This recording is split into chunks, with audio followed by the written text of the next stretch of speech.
This is how we make and utilize our assumptions. This was created by a professor from Harvard. It's called the ladder of inference.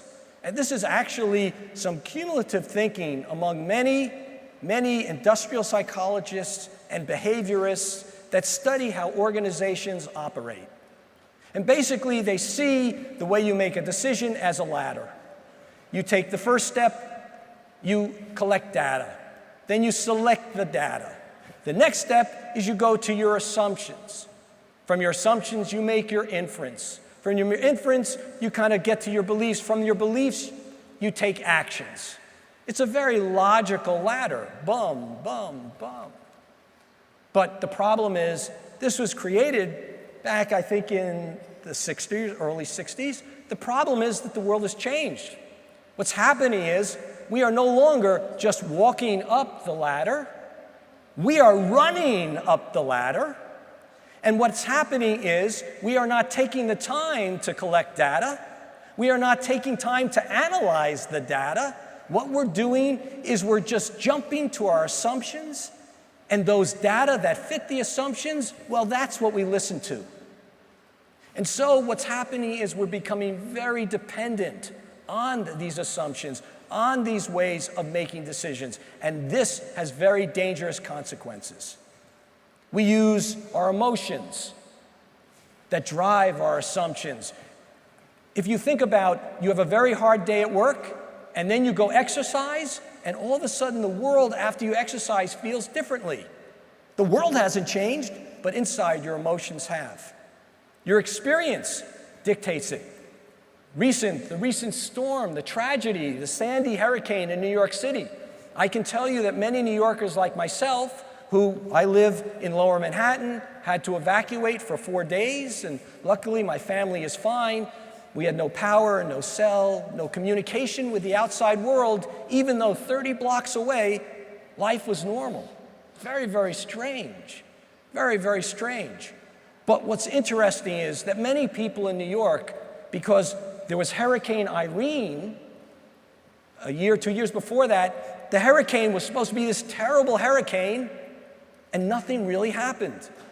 And so everyone in New York, because they had the experience that last time Hurricane Irene didn't do anything, many people made the assumption that this time Sandy would be no different. That was because it was their experience. And then your environment. Studies have shown that sometimes if you dress or if you have a paper and it's in red and a paper in blue and you have a statement you want to make, and the same statement's on red and the same statement's on blue, that more people will approve the statement that's on red than blue. The color, the environment actually influences your decision. You think you're making it inside, but your assumptions are driving it. So let's just talk about this quickly. Kodak, we all know the name Kodak, one of the most recognized brands in the world. In January of this year, Kodak declared bankruptcy. 125-year-old company declares bankruptcy.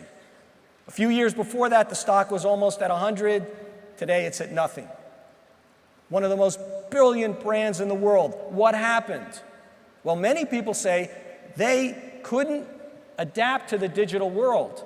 But let me just show you, let me go back. This is the first digital camera. Back in 1975, the first digital camera was created, and Kodak created it. Kodak could create, they understood the digital world, but they made an assumption. And you know what that assumption was? The marketing behind the product.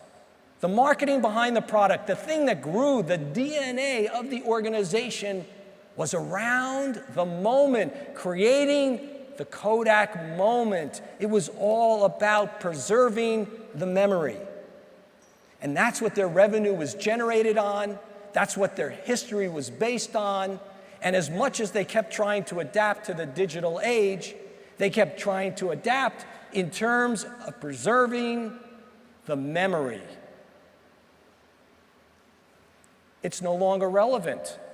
People aren't concerned with the memory anymore.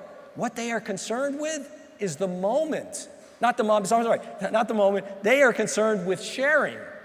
It's not preserving, it's sharing, to be able to take a picture and then to share it. That is where the business has moved. So Kodak hung on to that assumption. And to show you the danger of it, we know this, many people know this company, right? Instagram. Instagram basically is a mobile application that allows you to share pictures mobilely. It has 15 employees. It has no business revenue. 15 employees. It's less than 2 years old, and it was purchased for $1 billion. So that's how dangerous a assumption can be.